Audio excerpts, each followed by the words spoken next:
Hello बाबू लोग, कैसे हैं आप लोग। उम्मीद करते हैं कि आप लोग बहुत बढ़िया होंगे और आप लोगों की पढ़ाई लिखाई अच्छी रूप से चल रही होगी। आज हम आपको कोऑर्डिनेट ज्योमेट्री में जो भी फार्मूला सब पढ़े हैं और जो भी सवाल लगाए हैं आप और एनसीईआरटी बनाए होंगे, केसी सिन्हा सर का बुक बनाए होंगे या आप कंप्लीट कर लिए होंगे। आज हम आपको अगला थ्योरी देंगे, लेकिन एक बार सारा कुछ पीछे का रिकॉल कर देते हैं। रिकॉल क्या सब करना पड़ेगा, तो आप कहेंगे कि सर हमारे पास दो चार चीज आप बताए थे। सबसे पहले डिस्टेंस फार्मूला क्या बताए थे, डिस्टेंस फार्मूला यानी कि दूरी सूत्र।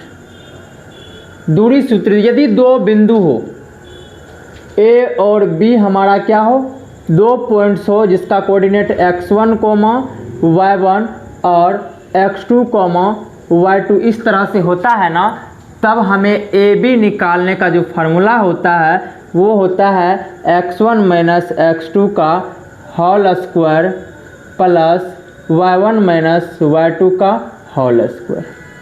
और इसको दूसरे तरीका से क्या लिख सकते हैं हम, दूसरे तरीका से हम लिख सकते हैं भाई साहब x2 माइनस x1 का whole square plus y2 minus y1 का होल स्क्वायर। चाहे आप ऐसे लिखिए चाहे आप ऐसे लिखिए, दोनों क्या है, बात सेम ही है। उसके बाद हम आपको बताए थे कि यदि दो बिंदु है a और b, x1, y1 ले लीजिए और b x2, y2 ले लीजिए। यदि दो बिंदु इस प्रकार से है और एक P पॉइंट है जो इसको दो भागों में बांट देता है, जिसका M अनुपात M के रेशियो में बांट देता है, तब P का जो कोऑर्डिनेट होगा ना, P का जो ये इंटरनल डिवीजन करता है, इंटरनल डिवीजन का अंतः विभाजन, अंतः विभाजन कर रहा है। अंतः विभाजन का जो फार्मूला होगा वो होगा mx2 प्लस nx1 बटे m प्लस n। दूसरा m, ये हो गया x coordinate, y coordinate my2 plus ny1 बटे m प्लस n। ये हो गया अंतः विभाजन। पहला केस में होता है अंतः विभाजन और दूसरा केस में होता है बाह्य विभाजन। यदि दो बिंदु और कहीं मान लेते हैं अंतः मतलब अलग जगह पे विभाजन करेगा, इसका फार्मूला में सेम माइनस लग जाएगा, तो ये हो जाएगा mx2 प्लस माइनस mx1 बटे m minus n, my2 minus ny1 बटे m माइनस n। यही क्या होता है हमारा, यह हो गया इंटरनल डिवीजन, ये हुआ एक्सटर्नल, यह हुआ बाह्य विभाजन। ये कौन सा विभाजन हुआ, बाह्य विभाजन, बाह्य विभाजन का फार्मूला। ये किसका फार्मूला हो गया भाई, बाह्य विभाजन का। आप इस पे सवाल भी किए होंगे, यह हम आपसे उम्मीद रखते हैं, यह क्या रखते हैं, आपसे उम्मीद रखते हैं कि आप इस पे सवाल किए। उसके बाद बताए थे दो बिंदु है ए और बी, जिसका कोऑर्डिनेट है x1, y1 और इसका कोऑर्डिनेट है x2, y2। तब मिड पॉइंट, जब मिड पॉइंट हमारा P होगा तो मिड पॉइंट का जो कोऑर्डिनेट होगा ना वो होगा x1 प्लस x2 बटे 2, y1 प्लस y2 बटे 2। यही क्या होगा, हमारा कोऑर्डिनेट होगा। तो इतना कुछ हम आपको सारा कुछ बता दिए थे। क्या बता दिए थे, इतना कुछ आपको सारा कुछ रिकॉल कर दिए थे। यह क्या होता है, कैसा होता है, ये सब बातें हम आपको कर दिए थे। आज हम आपको बताएंगे केंद्रक। केंद्रक बताने से पहले आपको कुछ चीज़ हम पूछना चाहते हैं, एक दो सवाल करना चाहते हैं। इस पर किया जाए, क्या आपको हो गया, यस कर लिया जाए। पहले आप इतना कर लीजिए, उसके बाद हम आपसे सवाल करेंगे। यदि इसका x, y पॉइंट देते हैं तब हमारा क्या होता है, x कोऑर्डिनेट के लिए फार्मूला और y कोऑर्डिनेट के लिए। लेकिन जब कोई अन्य जगह पे करे तो ये हमारा क्या होता है, एक्सटर्नल मतलब अंतर विभाजन, अंदर से विभाजन करता है। और ये होता है बाह्य विभाजन, जब बाह्य विभाजन होता है। समझे क्या, इतना कुछ आपको हमेशा सेट रहना चाहिए। यदि इतना कुछ आपको याद रहता है भाई साहब, इतना कुछ यदि याद रहता है तो आपको हम कहते हैं 10 मार्क्स यहाँ से आ जाएगा, 10 मार्क्स यहाँ से उठा सकते हैं सारा कुछ याद रहने से। ठीक है ना, बस फार्मूला सिर्फ आपको बैठाना है, फार्मूला बैठाना है, आसानी से आ जाता है। फार्मूला बैठाना है और आसानी से आपको आ जाएगा।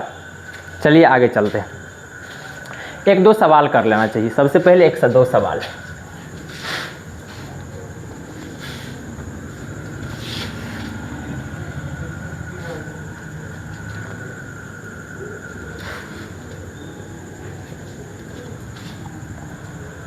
चलिए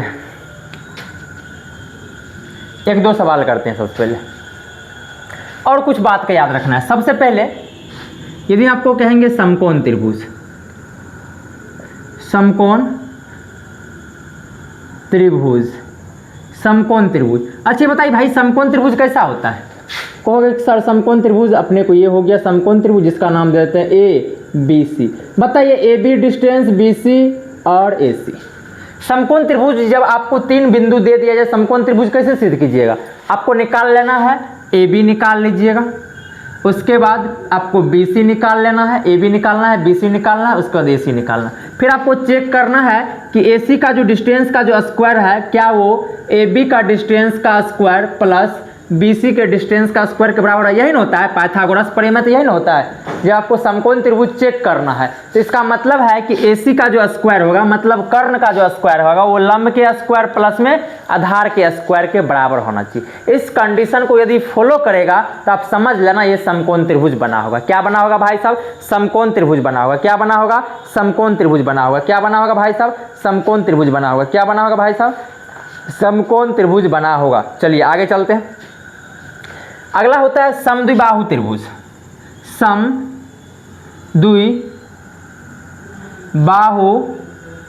त्रिभुज। समद्विबाहु त्रिभुज का मतलब क्या समझे? समद्विबाहु, समद्विबाहु ए बी सी। समद्विबाहु त्रिभुज का मतलब ये और ये आपका बराबर होगा।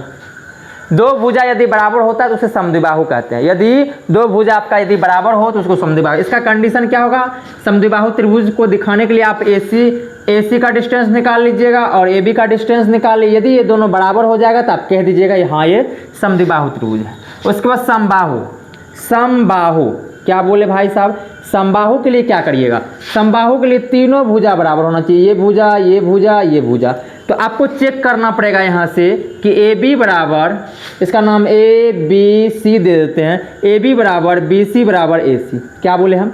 ए बी बराबर बी सी बराबर ए सी, ए बी बराबर बी सी बराबर ए सी। ये सब होना चाहिए आपस में क्या होना चाहिए भाई साहब? बराबर होना चाहिए।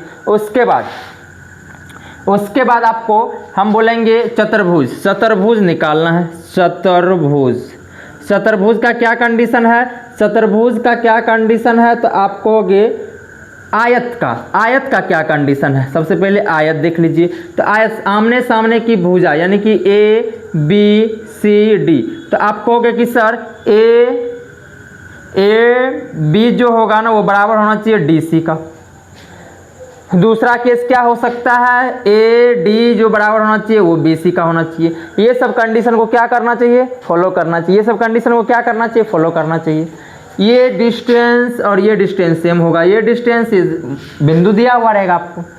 तो आप देख लिए आयत के लिए कंडीशन, आयत के लिए भी कंडीशन आपने देख लिया। आपने आयत का भी कंडीशन क्या किया भाई साहब? देख लिया।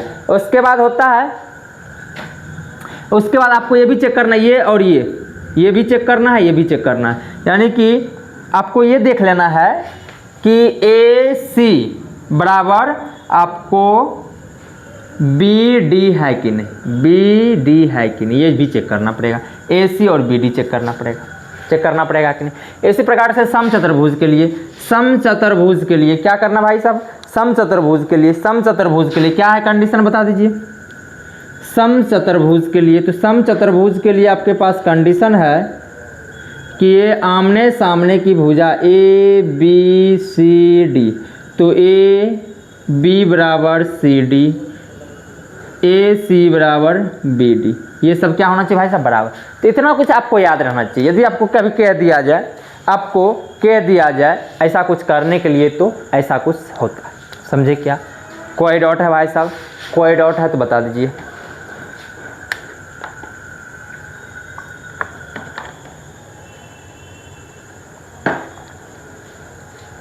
एक है समचतुर्भुज। समचतुर्भुज आप जानते होंगे समचतुर्भुज कुछ इस तरह से होता है। ये भी बराबर, ये भी बराबर, ये भी बराबर, ये भी बराबर, ए बी सी डी सब पॉइंट बराबर होना चाहिए। ए सी बराबर बी, ए बी, ए सी बराबर ए बी बराबर सी डी बराबर बी डी, ये सब पॉइंट क्या होगा, बराबर होगा। तो आप कह देना यह समचतुर्भुज बन रहा है। सबका बिंदु दिया रहेगा, आपको सिद्ध कर देना है कि यह क्या है, एक समचतुर्भुज बन रहा है। क्या बन रहा है भाई साहब, एक समचतुर्भुज बन रहा है। यदि समचतुर्भुज बनेगा तो कुछ इस तरह से कंडीशन को फॉलो करेगा। कोई डाउट है? आप कहोगे नो सर यहाँ तक कोई डाउट नहीं है, आगे चला जाए। चलिए आगे चलते हैं। चलो भाई साहब आगे चलते हैं।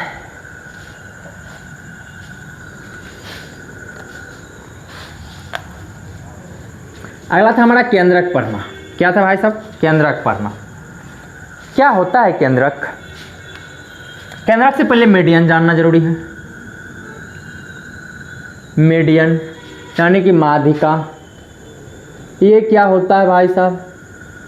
देख लीजिए, कोई भी त्रिभुज ले लीजिए, कोई त्रिभुज में शीर्ष से डाला गया वैसा लाइन जो सामने वाली भुजा को दो बराबर भागों में बांटे, वह होता है लंब। जैसे ए बी सी, यह जो लंब डालते हैं इसी को क्या कहा जाता है, मीडियन। मीडियन तो ए एम यहाँ पे हो गया मीडियन, ए एम मीडियन हो गया। तो बोलेंगे किसी त्रिभुज में, यदि किसी त्रिभुज में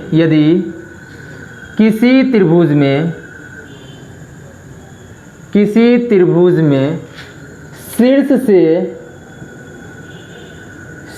से डाला गया वैसा लाइन जो सामने वाली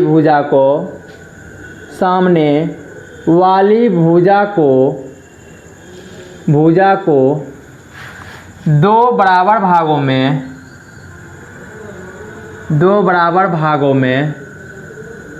भागों में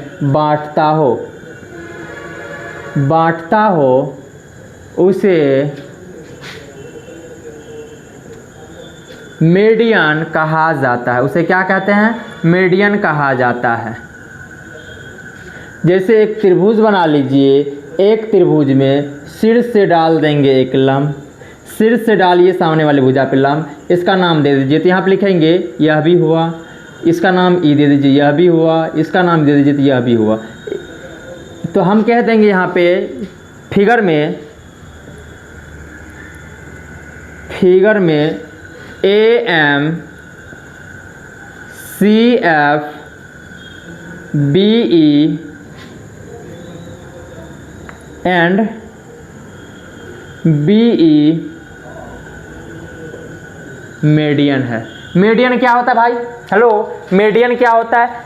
किसी त्रिभुज में शीर्ष से डाला गया वैसा लाइन जो सामने वाली भुजा को दो बराबर भागों में बांटता हो, उसे क्या कहते हैं, मीडियन। फिगर में यदि देखा जाए तो ए एम सी एफ और बी ई एक मीडियन है। क्या भाई साहब, एक मीडियन है। क्या भाई साहब, एक मीडियन है। अब मीडियन यदि आप सीख गए तो आप केंद्रक भी सीख लेंगे। केंद्रक क्या होता है, मीडियन को पहले आप लिख लीजिए, फिर केंद्रक पे चलेंगे।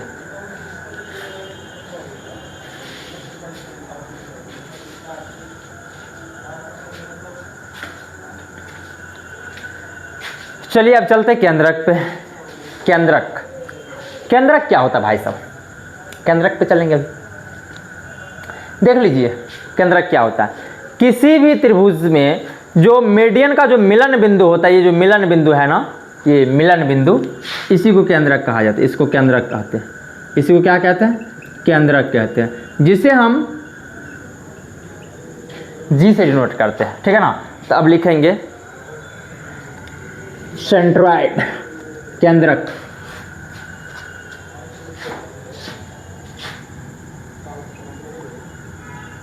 केंद्रक लिखेंगे मीडियन के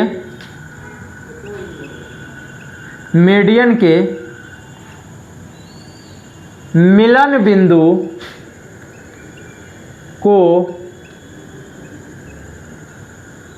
केंद्रक कहा जाता है।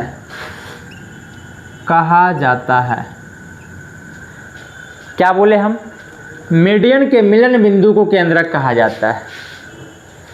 तो यहाँ से हम कह सकते हैं कि यहाँ जो केंद्रक होगा ना, वो केंद्रक क्या होगा भाई सब, जी होगा। तो जी का जब भी कोऑर्डिनेट आप ज्ञात कीजिएगा, जब भी कोऑर्डिनेट यदि p दे दें हम x, y, तो यह जब भी ज्ञात करिएगा तो ये होगा x1 plus x2 plus x3/3 और y1 plus y2 plus y3/3। ये होता है केंद्रक। क्या होता है? ये केंद्रक होता है। यह क्या होता है भाई साहब? केंद्रक का फार्मूला होता है। केंद्रक जब भी आपको ज्ञात करना होगा तो आपको क्या लगाना है? x1 plus x2 plus x3 बटा 3, y1 plus y2 plus y3 बटा 3, यही होता है हमारा केंद्रक। तो आप देख लिए कि जी मतलब केंद्रक बराबर क्या फार्मूला हो गया? केंद्रक बराबर फार्मूला हो गया, केंद्रक का जब कोऑर्डिनेट निकालना होगा तो क्या निकालिएगा? x1 plus x2 plus x3 बटा 3, उसके बाद y1 plus y2 plus y3 बटा 3। समझे क्या? यही होता है केंद्रक। एक दो सवाल करेंगे फिर आपको बताएंगे एरिया ऑफ ट्रायंगल, त्रिभुज का क्षेत्रफल, त्रिभुज का क्षेत्रफल बताएंगे। चलिए बताते हैं। सबसे पहले इसको मिट देते हैं और इस पर एक दो सवाल कर लेते हैं। केंद्रक का फार्मूला क्या हो गया? फार्मूला हो गया x1 plus x2 plus x3 बटा 3, y1 plus y2 plus y3 बटा 3। केंद्रक बराबर यही हो गया हमारा क्या सूत्र। जब भी आपको 3 बिंदु दिया रहेगा, केंद्रक ज्ञात करना होगा तो आप ज्ञात कर सकते हैं। तो चलिए आपको 3 बिंदु दे देते हैं, आपको केंद्रक ज्ञात करना है। क्या होगा केंद्रक? कैसे ज्ञात करते हैं केंद्रक? क्वेश्चन लिखा जाए। किसी त्रिभुज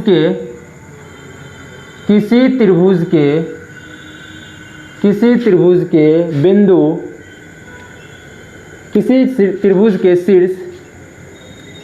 त्रिभुज के शीर्ष A 2,3, B 4,-5 एवं C 7,10 हो तो क्या बोले?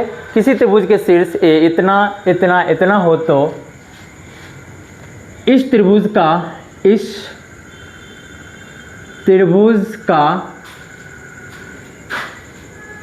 केंद्रक ज्ञात करें।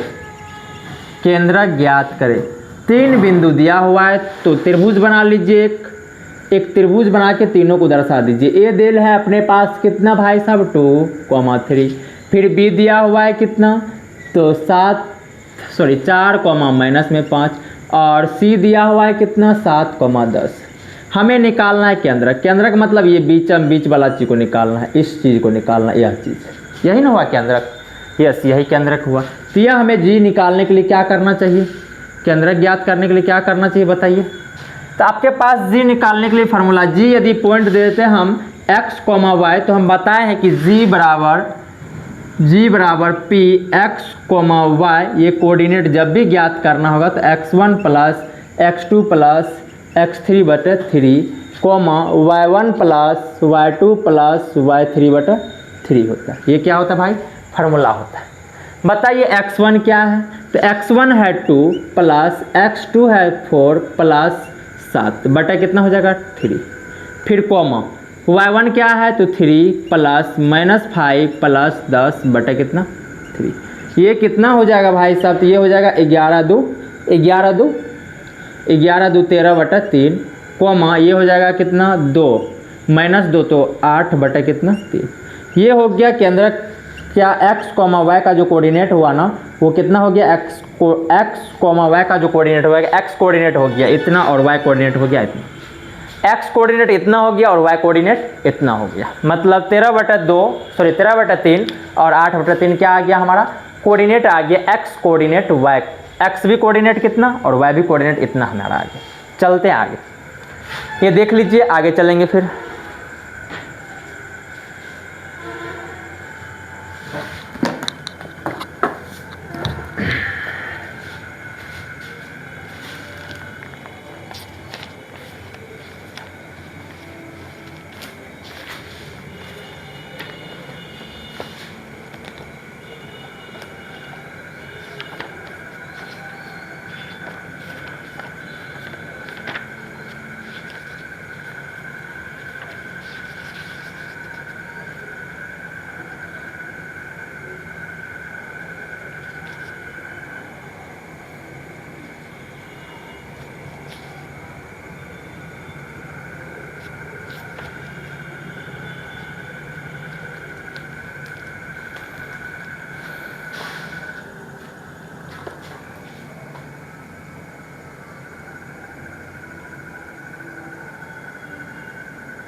चलिए आगे चलते हैं।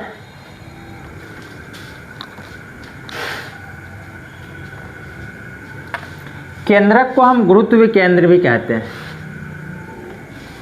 क्या कहते हैं? Centre of gravity. चलते हैं, एक सवाल लिखा जाए बुक से।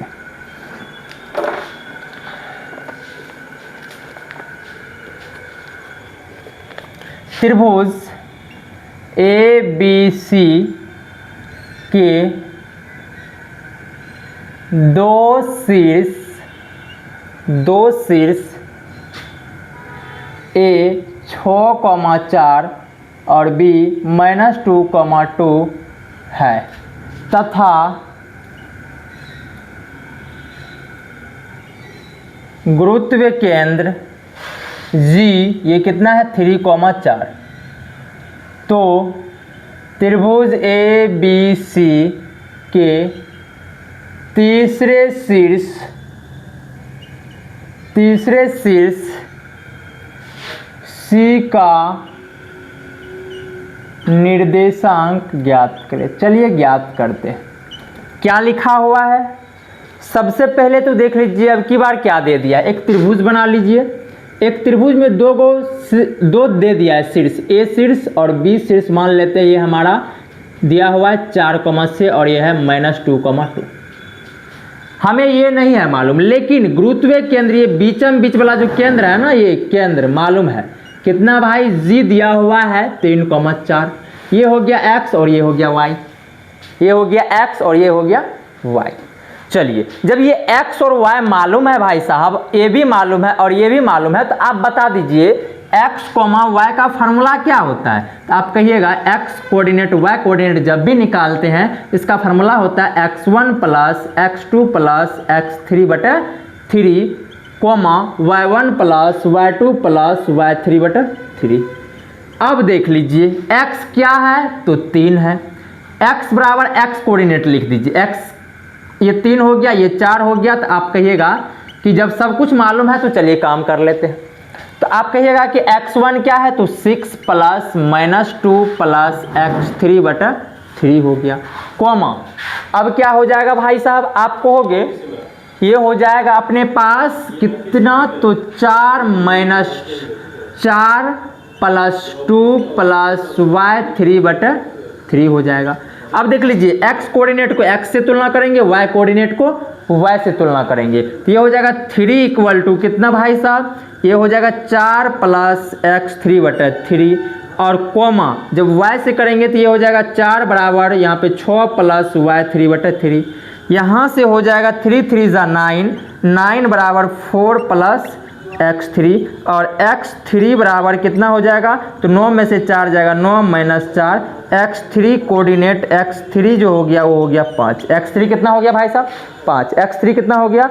5 हो गया। x3 हो गया 5। चलिए इसको ज्ञात करते हैं। ये हो जाएगा 312 = 6 + y3। यहाँ से y3 बराबर हो जाएगा 12 - 6। यहाँ से y3 बराबर हो जाएगा 6। यानी कि ये शीर्ष जो मालूम नहीं है, ये जो C हमारा शीर्ष जो मालूम नहीं है भाई साहब, ये शीर्ष आपको निकल गया x3, y3 मतलब 5,6। कितना आ गया? 5,6। यानी कि 5,6 एक शीर्ष हुआ 6,4 और -2,2 हुआ। यदि यह तीनों शीर्ष का देखा जाए केंद्र ज्ञात करने के लिए तो केंद्र कितना है? 3,4 है। कितना भाई साहब? 3, कितना है? 4 है। 3, कितना भाई साहब? 4 है। 3, कितना है? तो 4 है। 3, कितना है? 4 है। तो चलिए अब एक नोट पॉइंट लिख लिया जाए कि एक सवाल पहले कर लिया जाए।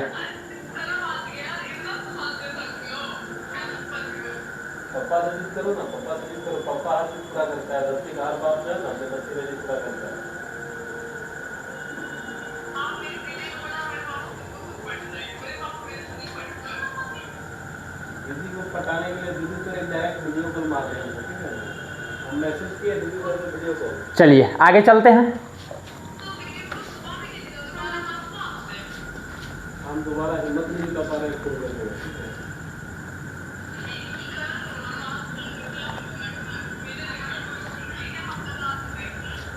चलिए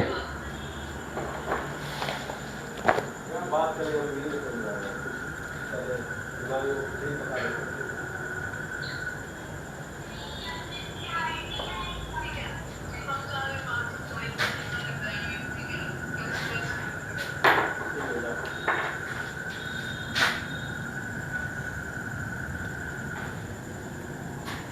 दिया हुआ है हमारे पास ए शीर्ष,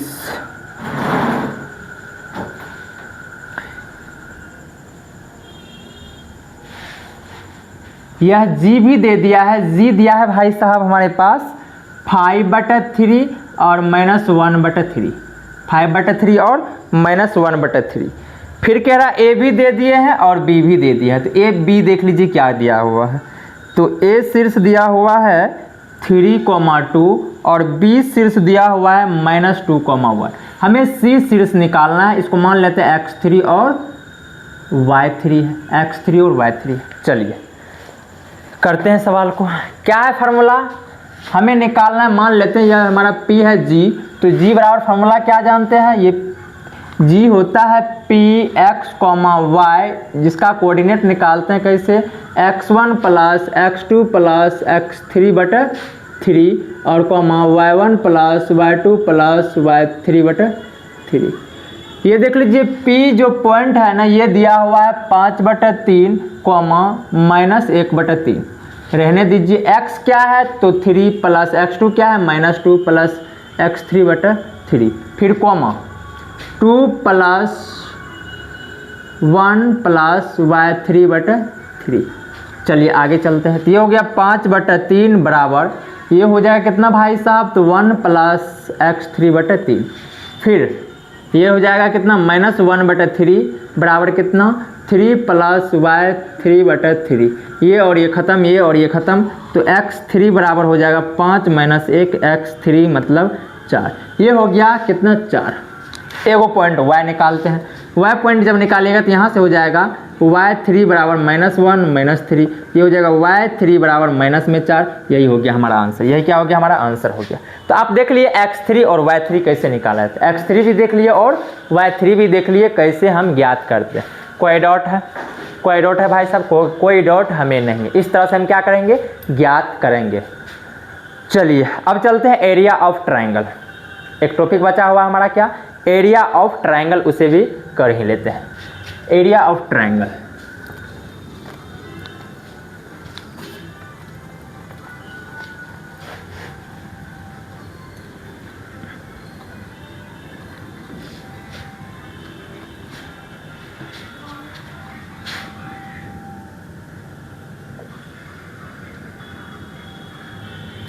एरिया ऑफ ट्राइंगल,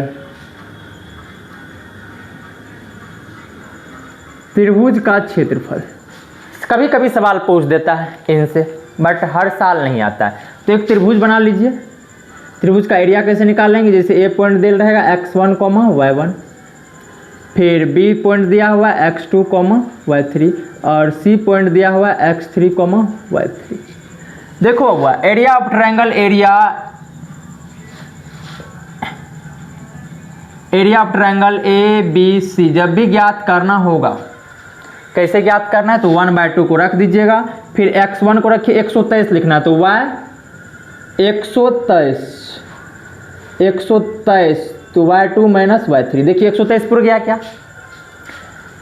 फिर बीच में क्या देना है, तो आपको बीच में यहाँ पे देना है प्लस, फिर x2 देना है। बताइए 123 231 कैसे होगा, ऐसे होगा।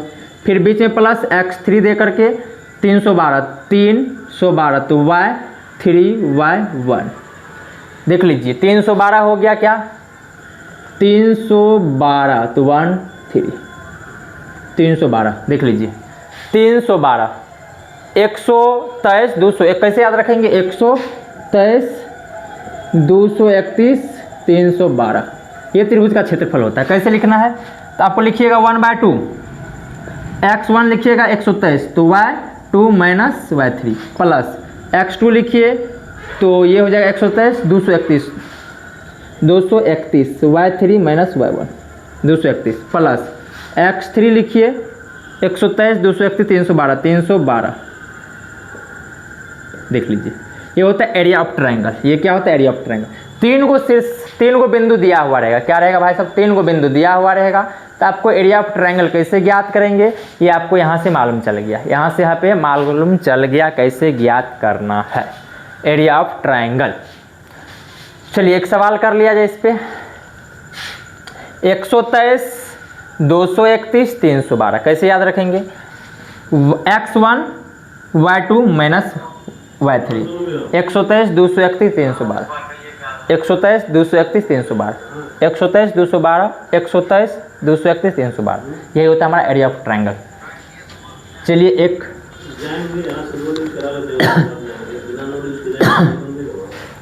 एक सवाल कर लिया जाए। सवाल, एक त्रिभुज दे देते हैं, शीर्ष दे देते हैं 5,6, 2,1, 3,4। हमें निकालना त्रिभुज का क्षेत्रफल। इसका नाम ए बी सी।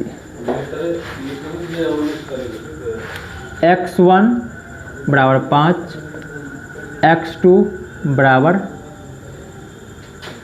3 और x3 बराबर 2, y1 बराबर 6, y2 बराबर 4 और y3 बराबर 1। हमें निकालना त्रिभुज ए बी सी का क्षेत्रफल। कैसे निकालेंगे? 1/2 x1 इंटू 123, 231, 123, 231, 231 प्लस 312, 123, 231, 312 कैसे ज्ञात करना है? 1/2 को रहने दीजिए। x1 5 into y2 y3, y2 4 minus y3 1 plus x2 3 into y3 तो 1 माइनस y1 क्या है? 6 प्लस x3 क्या है? तो 2 है। और ये हो जाएगा कितना? y1 कितना भाई साहब? 6 है माइनस y2 कितना है?